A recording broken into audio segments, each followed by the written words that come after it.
በዚህ ካሜራ ላይ ልንገራችሁ በመላው ዓለም የምትገኙ የነብዩ ተቃዋሚዎች ወዳጆች ደስ ይበላችሁ። ተቃዋሚዎች በደም ስሙኝ። የምወዳችሁና የማከብራችሁ የምታነቁኝ የምታበረታቱኝ በመላው ዓለም የምትገኙ ምርጥ ተቃዋሚዎቼ በእናንተ ፊት እኔ የተመሸገ ከተማ ነኝ። በእናንተ ፊት እኔ የናስ ግንብ ነኝ።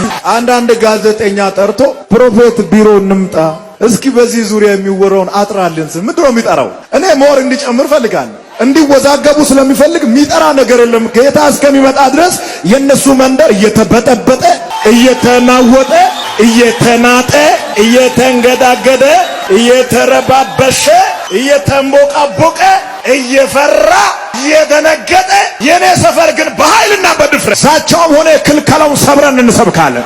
ቀደም እያለ እንዳያደናቅፈን ሁለተኛው ዋናው ነው። እንዳያደናቅፈን ማለት አስፈላጊ ቢሆንም ዋና አይደለም። ዋናው ምንድነው?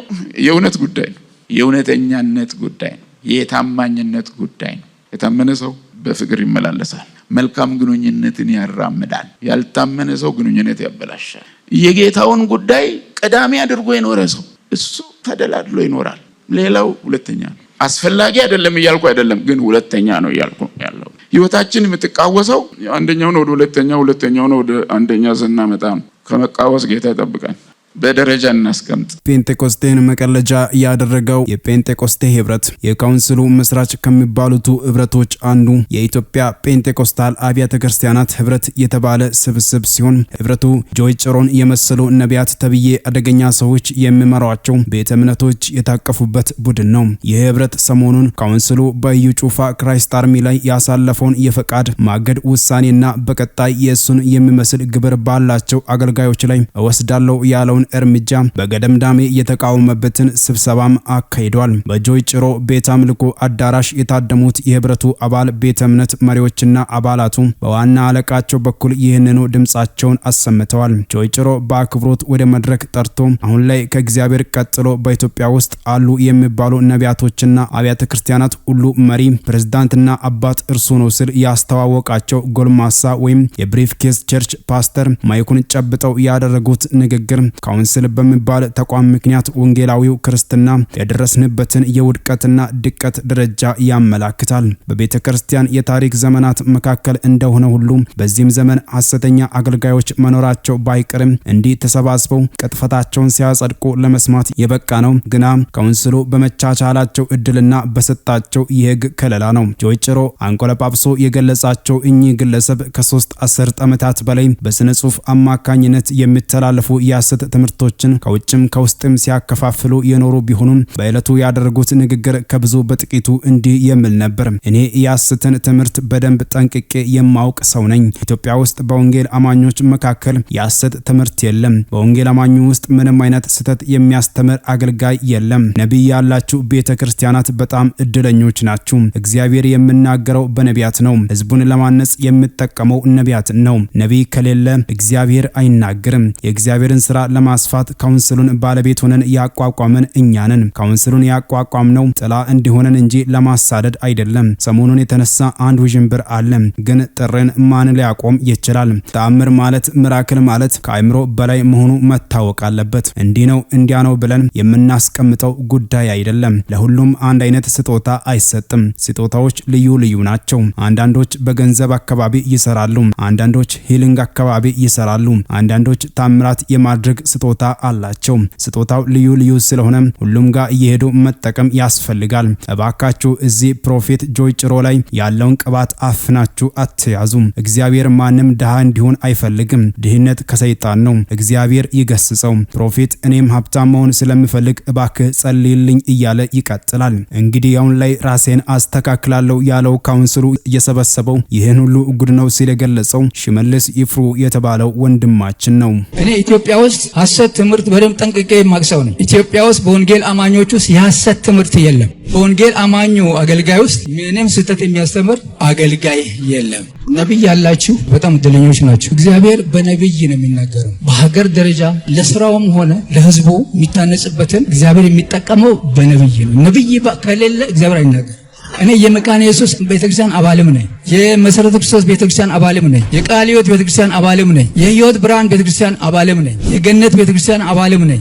እኔ ኪንግደም ማይንድ ነው ያለኝ። ካውንስሉን ስናቋቁም ባለቤትን አቋቁም እኛ ነን። እናቋቁም የእግዚአብሔር ስራ ለማስፋት ነው፣ ለሌሎች ሁሉ ጥላ ለመሆን ነው። ግን ማሳደድ አለ ለመቃወም አይደለም። እዚህ አሁን ሰሞኑን የተነሳ አንድ ውዥንብር አለ። ችግር የለው። ጥሪን ማቆም ማን ይችላል? ስራው እንዳይቀጥል ለማድረግ አይደለም፣ ፈጽሞ አይደለም። በጎ የሆኑ እግዚአብሔር የሚፈሩ ሰዎችም አሉ ከበስተጀርባ። የእነሱም ሀሳብ የእግዚአብሔር ስራ እንዲቀጥል ነው፣ የእግዚአብሔር መንግስት እንዲሰፋ ነው። ክርስትና አገልግሎትም እድገት ነው። የጠራቸው ልጆቹን እሱ እንዴት እንደሚመራ ያውቃል፣ እንዴት እንደሚያስተምር ያውቃል። ከፈለገም ይቆነጥጣል፣ ችግር የለውም። አባት ነው። ሚራክል ማለት ተአምር ማለት ከአእምሮ በላይ ነው። ይሄ መታወቅ አለበት። በአእምሮ ይሄ ነው እንደዚህ ነው ብለን የምናስቀምጠው ጉዳይ አይደለም። አንድ ስጦታ አይሰጥም። ስጦታዎች ልዩ ናቸው። አንዳንዶች በገንዘብ አካባቢ ይሰራሉ፣ አንዳንዶች ሂሊንግ አላቸው፣ አንዳንዶች ተአምራት ማድረግ አላቸው። ስለዚህ ስጦታው ልዩ ነው። ሄዶ መጠቀም ያስፈልጋል። ለህብረታችን ብዙ ገንዘብ ነው እዛ ቦሌ እየከፈልን ያለ ነው። የራሳችን ቤት እንዲኖረን እንፈልጋለን። እባክህ ጸልይ። ስለዚህ እናንተ አሁን እዚህ አፍናችሁ ፕሮፌት ጋር ያለውን ቅባት ለብቻችሁ አትያዙ። ለኛም ይድረሰ። እግዚአብሔር ማንም ድሃ እንዲሆን አይፈልግም። ድህነት ከሰይጣን እግዚአብሔር ይገስጸው። ኧረ እባክህ እንደው የት ነው ያለው ፕሮፌት? ለኔም ጸልይ። እንደው ሀብታም እንድትሆኑ አለማለች ባለፎቅ አይደሉም አታው። እኛ እነሱን እየለመንን ነው ወንጌል መስበክ ያለብን። እየሰጠን ነው የምንሰብከው፣ ገንዘብም እየሰጠን ነው የምንሰብከው። መንፈስ አንድ ነው፣ አሰራር ግን ልዩ የሆነውን አግኝታችኋል። እዚህ ክብር እግዚአብሔር ይሁን። በጣም እድለኞች ናቸው።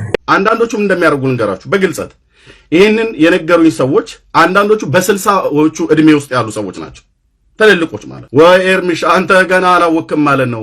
እኛ የዛሬ ስንት ዓመት እንደዚህ አይነት ከአሜሪካ ተነስተን ወይ ከአውሮፓ ተነስተን ኢትዮጵያ ስንገባ አገልጋዩ የተባለው በካሳ ይሄ ካሳ ሳጥን አለ አይደል? ሳጥኑ በካሳ የቀዘቀዘ ቢራ ስራቸው አስቀምጠው ቴብል ክሎዝ ሸፍነው 4 ማዕዘን ቴብል ፊት ለፊታቸው አስቀምጠው ከላይ ግን አንድ የሆነ ሐረር ሶፊ የሚመስል መጠጥ ነገር አለ፣ እሱን አስቀምጠው ከታች ግን ያለው በደሌ ሜታ ምናምን ነገር ነው ቴብሉ ስር ማለት ነው። እንደዛ እኮ አድርገው የሚጠጡ ሰዎች አሉ። እና እናንተ ከአሜሪካና ከካናዳ መጣችሁ እንደምታካብደው ብሎ አለው አንደኛውን አባት የሆኑ ዘመዶቻቸው የሥጋ ዘመዶቻቸው ቤት ሄዶ ማለት ነው። ለምን አይጠጡም እችን ነገር ብሎ ሲላቸው አይን አልጠጣም እኔ ጴንጤ ነኝ አውቃለሁ ጴንጤ መሆንን፣ ግን ጴንጤዎቹ እዚህ መጠጣት ጀምረው የለው ወይ ብለው አሉ። እና በጣም ትልልቅ ሰዎች ሁሉ ናቸው የተናገሩና እያወጡት ያሉት ማለት ነው። ባይዞ በዚህ አጋጣሚ ልንገራችሁ፣ እኔ በቤተክርስቲያን ደረጃ ኦፊሻሊ ነው ብዬ አላምንም። አሁን የምጠራው ቤተክርስቲያን የመካነ ኢየሱስ ቤተክርስቲያን አገልጋዮችና ምእመኑ እኮ አብዛኛው ይጠጣል ከጥቂቱ በስተቀር ማለት ነው። መካነ ኢየሱስ ግን ኦፊሻሊ ጠጡልኝ ብላ በቤተክርስቲያን ደረጃ እንደማታስተምር እኔ አምናለሁ። ደግሞም እንደዛ አታደርግም። ወንጌላዊት መካነ ኢየሱስ ውስጥ ያሉ አገልጋዮችም ተገልጋዩ ቢራ ይጠጣል። እነሱ ብቻ አይደለም፣ ሌላም ቢሆን ሙሉ ወንጌልም ቢሆን አድፍጦ ሜታ ነው በእንትን ቀዝቀዝ ያለ ነው ምናምን ነገር ያለ ነው ብለው የሚሉ አሉ። ግን አብዛኞቹ ግን በኢትዮጵያም ሳለው ይሰማ የነበረው የመካነ ኢየሱስ ቤተክርስቲያን ምእመናንና አገልጋዮች ይጠጣሉ ነው የሚባሉ ከጥቂቶቹ በስተቀር ማለት ነው። ግን ደግሞ ለእውነት የሚኖሩ ደግሞ እዛው ቤተክርስቲያን ውስጥ ደግሞ የእግዚአብሔርም ሕዝብ አለ፣ አገልጋዮችም አሉ እውነተኞች። አብዛኛው ሕዝብ ማመንዘርን ያስተማሩ ሰዎች እኮ አሉ ቸርች ውስጥ አገልጋዮች ሆነው ማመንዘርን የሚያስተምሩ አገልጋዮች አሉ። በአንድም በሌላ መንገድ ገላትያ፣ ኤፌሶን ምናምን ነገር ብለው ጠቅሰው ማመንዘር ይቻላል ብለው እንዳይሉ ኤፌሶንም ገላትያም ይሄ ቅዱስ የእግዚአብሔር ቃል ማመንዘርን ይቃወማል። የንጉሥ ዳዊትን እንኳን በደልና ኃጢአት በአደባባይ ፊት ለፊት የተናገረ የእግዚአብሔር ቃል ነው። የሳምሶንን ስህተት የተናገረ የእግዚአብሔር ቃል ነው። የአብርሃምን ድካም በግልጸት የተናገረ የእግዚአብሔር ቃል ነው። ስለዚህ መጽሐፍ ቅዱስን ጠቅሶ ሰው ላመንዝር ብሎ ካለ ምናልባት እኔ ገና አንድ ነው ያገባሁትኝ ለምንድነው ለንጉሥ ሰለሞን እዛ 1000 ድረስ ሄዶ እኔ በአንድ ተወስኝ የምኖረው ብሎ የሚል የተጣመመ ትርጉም ሊተረጉሙ የሚችሉ ሰዎች አሉ። ግን በእርግጠኝነት የምነግራችሁ እያመነዘሩ ማመንዘርን የሚያስተምሩ አገልጋዮች አሉ። ድሮም ነበሩ፣ ዛሬም አሉ።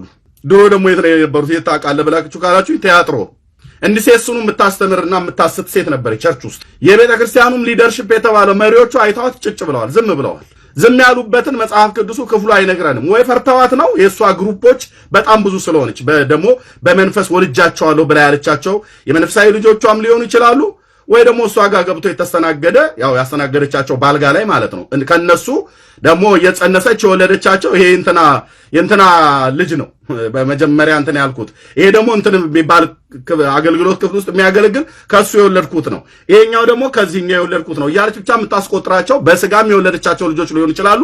በመንፈስም በወንጌል ወልጃቸዋለሁ ብሎ እንዳለ ጳውሎስ ለቆሮንቶስ አማኞች ብቻ በመንፈሳዊም ነገር ወልጃቸዋለሁ ብላ ያለችው። ጌታ ግን እገላለሁ ብሎ ሲል እሷንም ልጆቿንም ነው ያለው። መንፈሳዊ ልጆቿም ሊሆን ይችላሉ፣ በስጋ ልደትም የወለደቻቸው ሊሆን ይችላሉ። እገላለሁ ብሎ አለ። ግን መሪዎቹ ለምንድን ነው የተዉት? ሁለት ነገር ጠረጥራለሁ። አንደኛውን በሬ ማለት በሬ ምልከታ በሁለት ነገር ጠረጥራለሁ።